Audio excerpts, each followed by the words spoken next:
First contact and looming threat. The cerulean skies of Zephyria shimmered with an alien beauty that still took Ethan Cole's breath away. As he stepped out of the sleek transport pod onto the grounds of the Galactic Science Academy, the human exchange student couldn't help but marvel at how far he'd come. Just 6 months ago, he'd been a promising young astrophysicist on Earth. Now he was the first human to study on this distant world, surrounded by beings from across the galaxy. Ethan's gaze swept across the crystalline spires of the Academy, their surfaces refracting the light of Zephyria's twin suns. Alien students of various species hurried past, some eyeing him with curiosity, others with thinly veiled suspicion. Humans were still newcomers to the galactic stage, and not everyone welcomed their rapid ascent in interstellar affairs. As he made his way to his first lecture, a commotion near the central plaza caught Ethan's attention. A group of Zephyrian students had gathered around a holographic display, their normally iridescent skin pulsing with agitation.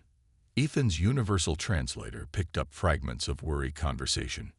Unprecedented solar activity. Magnetosphere weakening. Planetary defense systems inadequate. Ethan's scientific curiosity piqued. He edged closer to the display. The hologram showed Zephyria's star system, with ominous red warnings flashing around the planet's sun. Before he could decipher more, a firm hand grasped his shoulder. "Fascinating, isn't it?" a melodious voice asked. Ethan turned to find himself face to face with Professor Lyra Voxelis, the renowned Zephyrian astrophysicist whose work had drawn him to this world in the first place. Her large, multifaceted eyes regarded him with keen interest. "Professor Voxelis," Ethan stammered, trying to contain his excitement. "Ah, yes, it's incredible.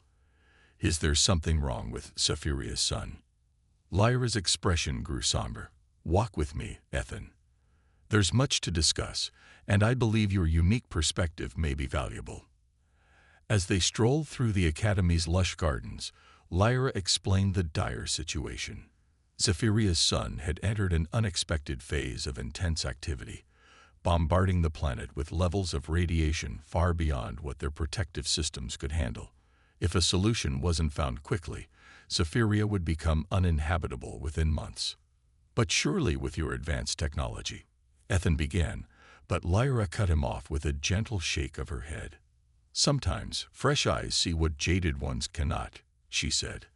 "That's why I pushed so hard for the exchange program. I believe the key to our salvation may lie in combining our knowledge with perspectives from younger races like humanity."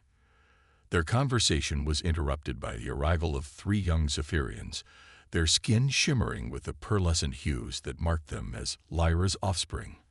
The professor introduced them as Aria, Nova, and Celeste. "These are my daughters," Lyra said, her voice filled with pride. "They're students here at the Academy as well. I hope you'll all become friends during your stay." Ethan nodded, feeling a mix of excitement and trepidation. He was forming connections on this alien world, but the weight of the looming catastrophe hung heavy in the air. As the days passed, Ethan threw himself into his studies with renewed vigor. He spent countless hours in the Academy's vast libraries, poring over Zephyrian scientific texts and collaborating with Lyra and her daughters. The more he learned about the planet's plight, the more determined he became to help. One evening, as Ethan was reviewing data on Zephyria's weakening magnetosphere, a wild idea began to form in his mind. It was risky, unprecedented, and flew in the face of conventional Zephyrian scientific thought. But if it worked, with trembling hands, he input a series of calculations into his datapad. The results made his heart race. It could work. It had to work. Ethan burst into Lyra's office, his eyes alight with excitement. "Professor, I think I've found a solution."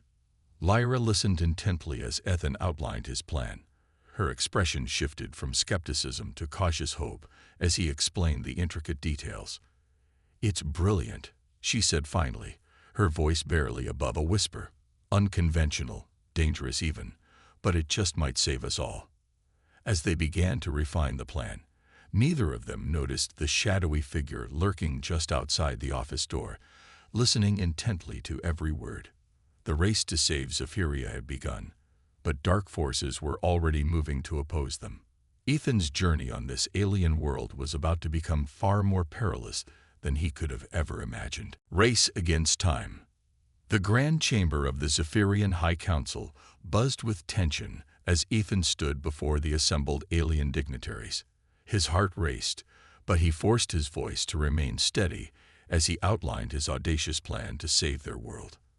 By reconfiguring Zephyria's orbital satellites into a massive electromagnetic web, Ethan explained, gesturing to the holographic display, we can create an artificial magnetosphere strong enough to deflect the increased solar radiation. Murmurs rippled through the chamber. Some council members leaned forward, intrigued, while others scowled with obvious skepticism. High Counselor Zarn, a venerable Zephyrian with skin that shimmered like polished obsidian, raised a hand for silence. This plan is unprecedented, he said, his multifaceted eyes fixed on Ethan. How can we be certain it will work? The risks of failure are catastrophic. Before Ethan could respond, Professor Lyra stepped forward.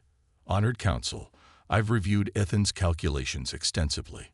While unconventional, the science is sound. More importantly, it's our best hope for survival. The council chamber erupted into heated debate.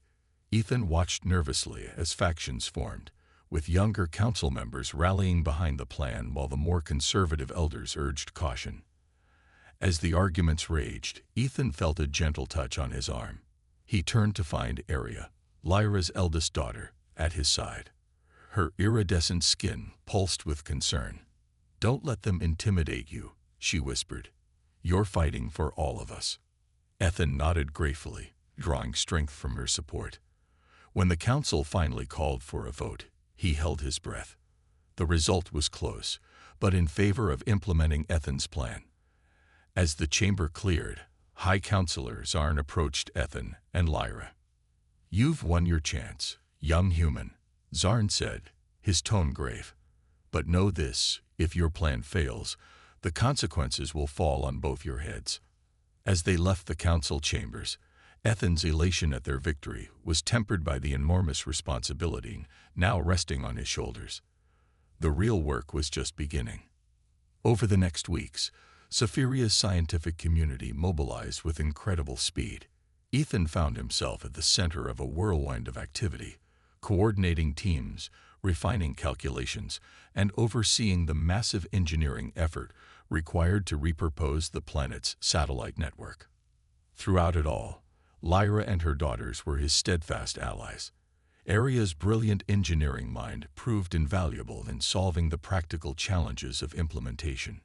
Nova, the middle daughter, used her skills in data analysis to help optimize the electromagnetic field projections. Even young Celeste contributed, her artistic talents helping to create visualizations that made the complex science accessible to the public. But as their work progressed, opposition grew. Conservative factions, unhappy with an alien solution to a Zephyrian problem, began to protest. Ethan received anonymous threats, warning him to abandon the project or face the consequences. One evening, as Ethan was working late in the Academy's main laboratory, the lights suddenly went out. Before he could react, rough hands seized him from behind. A voice hissed in his ear, "Leave our world, human, or next time we won't be so gentle."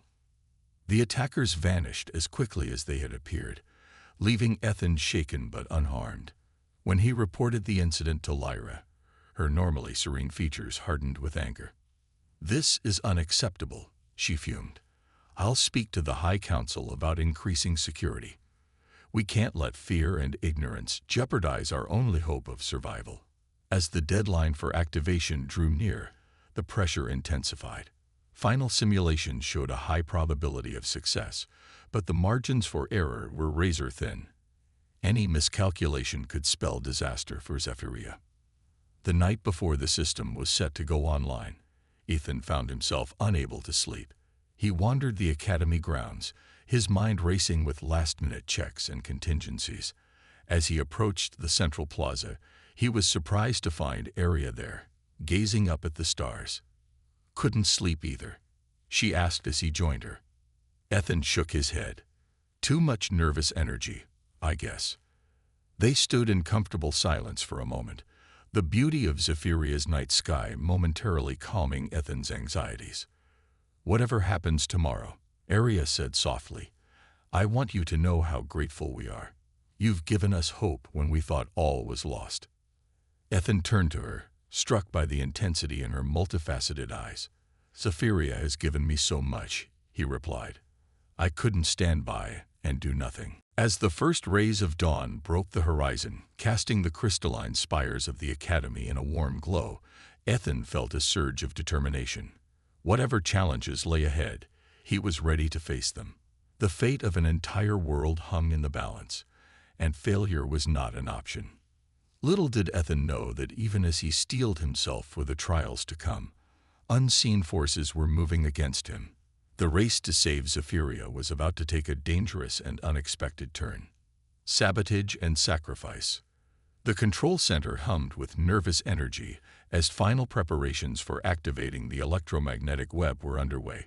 Ethan stood at the main console, surrounded by a team of Zephyrian scientists and engineers. Professor Lyra and her daughters were nearby, their iridescent skin pulsing with a mix of excitement and anxiety.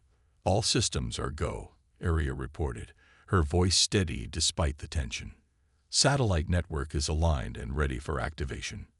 Ethan took a deep breath, his finger hovering over the initiation sequence. "This is it," he said, looking around at the assembled team. Moment of truth.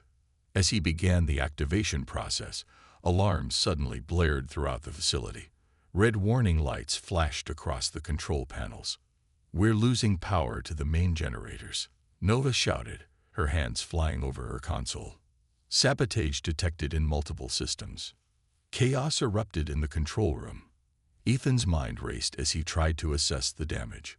Without full power, the electromagnetic web would fail to form properly, leaving Zephyria vulnerable to the incoming solar radiation. "We need to reroute power from the auxiliary systems," Ethan called out, already working to implement emergency protocols. "Arya, Nova, help me stabilize the network. We can't let it collapse." As they fought to keep the system online, security alerts flashed across the screens. Intruders had breached the facility and were heading towards the main power core. High Counselor Zarn's voice crackled over the comms. "Cole, what's happening?" "Our sensors are detecting a critical failure in the defense grid." "We're under attack, Counselor," Ethan replied grimly. "Saboteurs are trying to bring down the whole system." There was a moment of tense silence before Zarn spoke again. "We're dispatching security teams, but they may not reach you in time. Whatever you do, that web must be activated. The fate of Zephyria depends on it." Ethan exchanged a determined look with Lyra. "We'll hold them off as long as we can," he promised. As Ethan and the Zephyrian team worked frantically to keep the systems online, the sounds of fighting drew closer. The facility's security forces were engaged with the saboteurs, but they were outnumbered and outgunned. Suddenly, Celeste, who had been monitoring the security feeds, cried out in alarm. "They've reached the lower levels. They're going to overload the main reactor." Ethan's blood ran cold. If the reactor was compromised, not only would their plan fail, but the resulting explosion could devastate half the continent. In that moment, Ethan made a decision that would change everything. "Keep working on the activation sequence," he ordered, already moving towards the exit. "I'm going to stop them." "Ethan, no," Lyra protested.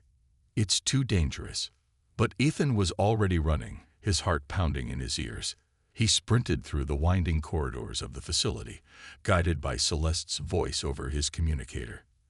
As he reached the reactor level, he could hear the sounds of a firefight ahead.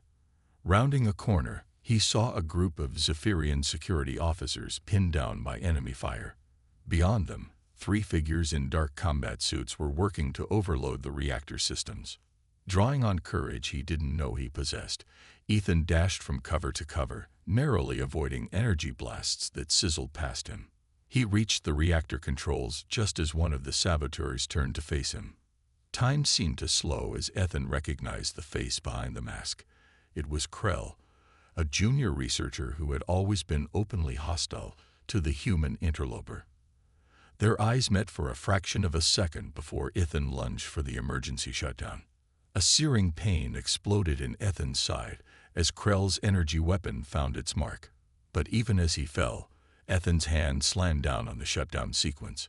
Alarms blared as the reactor began its emergency cooldown. "No," Krell screamed, realizing their plan had failed. The saboteurs turned to flee, but found their escape route cut off by the arriving security forces. As consciousness began to fade, Ethan heard Aria's voice over the comms. "Ethan, we did it. The web is forming. Zephyria is safe." A smile touched Ethan's lips as darkness claimed him.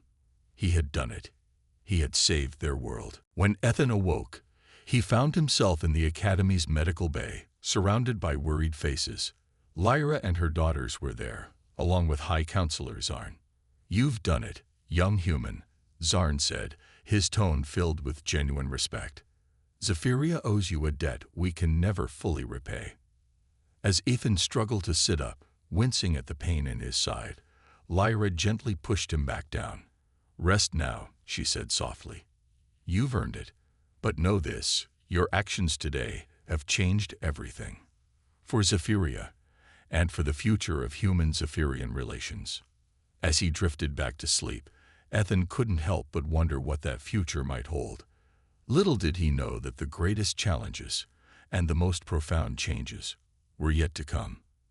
Unexpected consequences.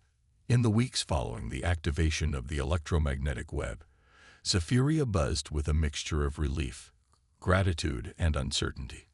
The immediate threat to the planet had been averted, but the repercussions of Ethan's actions were only beginning to unfold. As Ethan recovered in the Academy's medical bay, he found himself at the center of a political and social firestorm. News of the human student who had saved Zephyria spread across the planet like wildfire. To many, he was a hero, a symbol of the potential for cooperation between species. To others, he represented a dangerous shift in the balance of power, a reminder of humanity's growing influence in galactic affairs. High Counselor Zarn visited Ethan frequently, updating him on the rapidly changing situation. "Your actions have sparked a debate that's shaking the very foundations of our society," Zarn explained, his multifaceted eyes reflecting the weight of his words. "Many are calling for closer ties with Earth, while others fear we're losing our independence." Ethan listened, feeling a mix of pride and unease. He had come to Zephyria to learn, not to become embroiled in interstellar politics. "What about the saboteurs?" he asked. "Have they revealed why they were so desperate to stop us?" Zarn's expression darkened. Krell and his associates were part of an isolationist faction called the Purists. They believe that Zephyria should remain free from outside influence, even at the cost of our own survival. Their trial is ongoing, but it's clear their actions have only strengthened the push for greater openness. As Ethan's strength returned, he began to venture out of the medical bay, always accompanied by.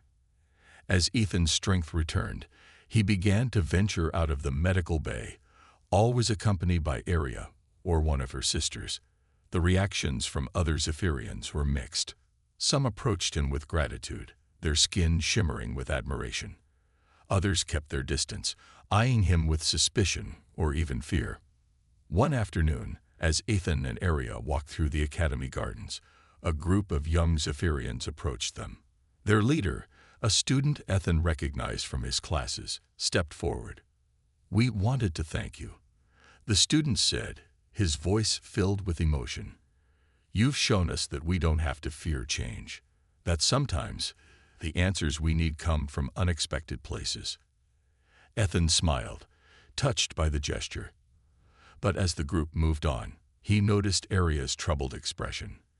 "What's wrong?" he asked. Aria sighed, her iridescent skin pulsing with concern. "It's not that simple, Ethan. Yes, you saved us, but you've also upended centuries of tradition and self-reliance. Some fear that we'll become dependent on outside help, losing what makes us uniquely Zephyrian. As they continued their walk, Ethan mulled over her words. He had been so focused on solving the immediate crisis that he hadn't fully considered the long-term implications of his actions. Their conversation was interrupted by an urgent message from Lyra. "Come to my office immediately," her holographic image said, her tone grave. "There's something you need to see." When they arrived, they found Lyra, Nova, and Celeste gathered around a holographic display. The image showed Zephyria's sun, but something was terribly wrong. Massive solar flares erupted from its surface, far larger than anything they had seen before. "The electromagnetic web is holding," Lyra explained, her voice tight with worry. "But these new flares, they're unlike anything in our records.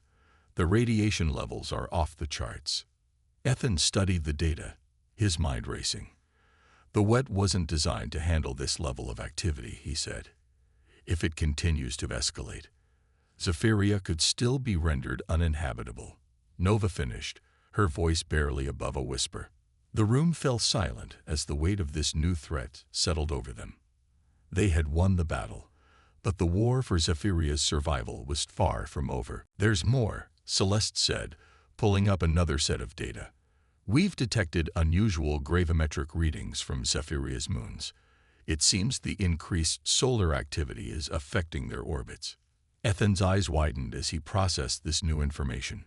If the moon's orbits destabilize, it could cause catastrophic tidal effects, not to mention the potential for collisions. Lyra nodded grimly. "We're facing a cascade of environmental disasters. The High Council is already discussing evacuation plans, but there's nowhere in our system that could support our entire population." Ethan felt the weight of responsibility crushing down on him. He had given Zephyria hope, only to have it snatched away by forces beyond their control. But as he looked around at the worried faces of Lyra and her daughters, a new determination filled him. "We're not giving up," he said firmly. "There has to be a solution. We just need to think bigger." Over the next days, Ethan and the Zephyrian scientists worked tirelessly, exploring every possible avenue to save their world.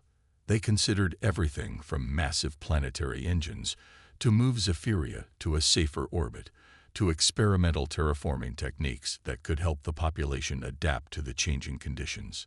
But with each solution they proposed, new problems arose.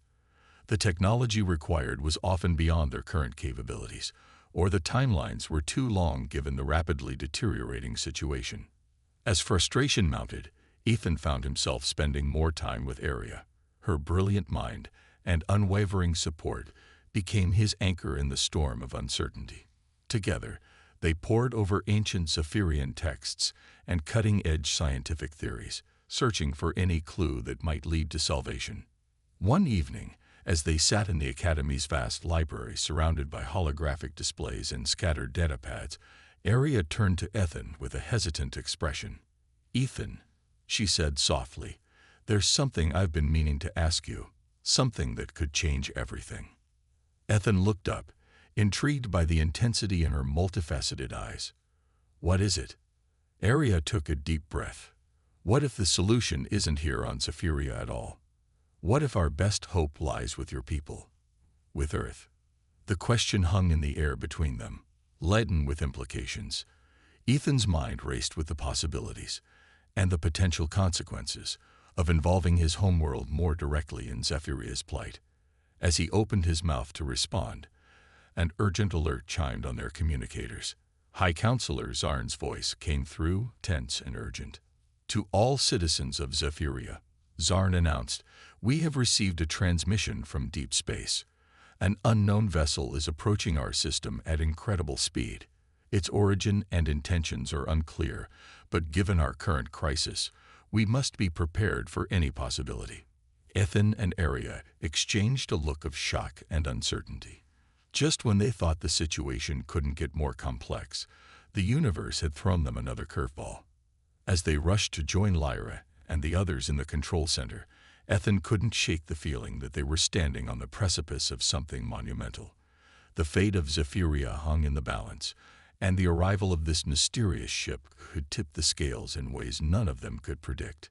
Little did they know that this unexpected development would lead to decisions and discoveries that would reshape not just Zephyria's future, but the course of interstellar relations for generations to come. A new future, the control center of the Galactic Science Academy, was a hive of frantic activity as Ethan, Lyra, and her daughters gathered around the main holographic display. The image showed a sleek, unfamiliar spacecraft rapidly approaching Zephyria, its design unlike anything in known galactic records. "Have they responded to our hails?" High Counselor Zarn demanded, his normally composed demeanor cracking under the strain. A communications officer shook her head. "No response on any frequency, Counselor. They're maintaining their course directly towards Zephyria." Ethan studied the ship's trajectory, a wild theory forming in his mind. "Those maneuvers," he muttered, "they're almost exactly like." Before he could finish his thought, the strange vessel suddenly decelerated, coming to a stop in high orbit around Zephyria. The control room fell silent as a transmission crackled to life. "People of Zephyria," a familiar voice boomed through the speakers. "This is Admiral Chen of the Earth Alliance. We've come in response to a distress signal. How may we be of assistance?" A collective gasp rippled through the room. Ethan felt a mix of relief and confusion wash over him. How had Earth known they were in trouble? And how had they developed technology advanced enough to reach Zephyria so quickly? As if reading his mind, Admiral Chen continued, "We've been monitoring the situation through long-range quantum entanglement sensors. When we detected the anomalous solar activity threatening Zephyria, we launched our prototype faster-than-light vessel to offer aid." High Counselor Zarn stepped forward, his voice steady despite the shock. "Admiral Chen, this is unexpected but not unwelcome. Zephyria faces an unprecedented crisis. We would be grateful for any assistance Earth can provide."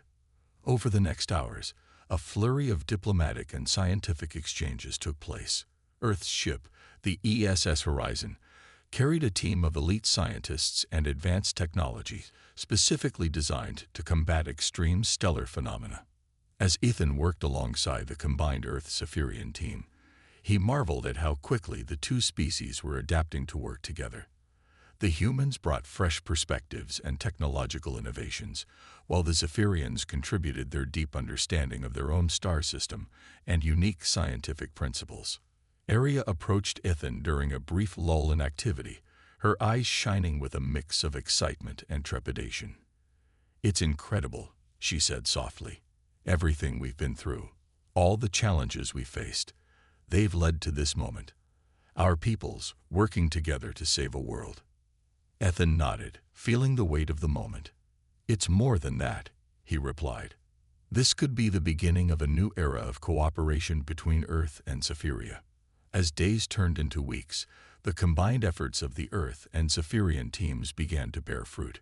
Using a combination of Earth's advanced stellar manipulation technology and Zephyrian gravitic theory, they devised a plan to stabilize Zephyria's sun and reinforce the planet's natural defenses against radiation. The implementation was not without its challenges. Conservative factions on both sides raised concerns about sharing advanced technology and the potential for cultural contamination. But as the threat to Zephyria grew more dire, even the staunchest opponents had to admit that cooperation was their only hope for survival. Finally, after months of tireless work and nail-biting close calls, success was achieved. Zephyria's sun stabilized, its violent flares subsiding to manageable levels. The planet's magnetosphere was reinforced, and the orbits of its moons were gradually corrected. As celebrations erupted across Zephyria, Ethan found himself standing with Lyra and her daughters atop one of the Academy's crystal spires, watching the twin suns set on a world reborn. "You've done it again," Lyra said, her voice filled with emotion. "First you saved us from destruction, and now you've helped forge an alliance that will change the course of both our civilizations." Ethan shook his head modestly. "I just played a small part. This was a victory for all of us, human and Zephyrian alike." As they gazed out at the horizon, Lyra turned to Ethan with a serious expression. "Ethan, there's something I need to discuss with you, something that could shake the future of our people's relationship." Intrigued, Ethan listened as Lyra outlined her proposal. She explained that the High Council, in gratitude for Earth's assistance and recognizing the potential for future cooperation, wanted to establish a permanent exchange program between their worlds. "We want you to be the first permanent human representative on Zephyria," Lyra said, her eyes shining with excitement. "You would continue your studies here, but also act as a liaison between our peoples, helping to guide our new alliance." Ethan was stunned by the offer. It was an incredible opportunity, but also an enormous responsibility. As he considered the implications, Arya stepped forward, taking his hand in hers. "There's more," she said softly. "In Zephyrian culture, the deepest bonds between families are formed through the exchange of children. My mother, she wants to offer my sisters and me as wards to your family on Earth." Ethan's eyes widened in shock. "But what does that mean exactly?" Lyra smiled warmly. "It means, Ethan, that you would become part of our family, and my daughters would become part of yours. They would study on Earth, learning your ways as you have learned ours. It's our way of cementing the bond between our peoples and our gratitude for all you've done." As the implications of this offer sank in, Ethan felt a profound sense of awe. He had come to Zephyria as a student, eager to learn about an alien culture. Now he was being offered the chance to bridge two worlds, to help shape the future of interstellar relations. Looking at the hopeful faces of Lyra and her daughters, Ethan knew his answer. This was more than just an opportunity. It was a calling. "I would be honored," he said, his voice thick with emotion, "to represent Earth, to be part of your family, to help build this new future together." As the group embraced, their silhouettes outlined against the spectacular Zephyrian sunset, Ethan knew that this was just the beginning. The challenges ahead would be many, but together, human and Zephyrian, Earth and this distant world, they would face them united. The stars above seemed to shine brighter, as if heralding the dawn of a new era of cooperation and understanding between two peoples who had once been strangers, but were now bound together by bonds of family, friendship, and shared destiny.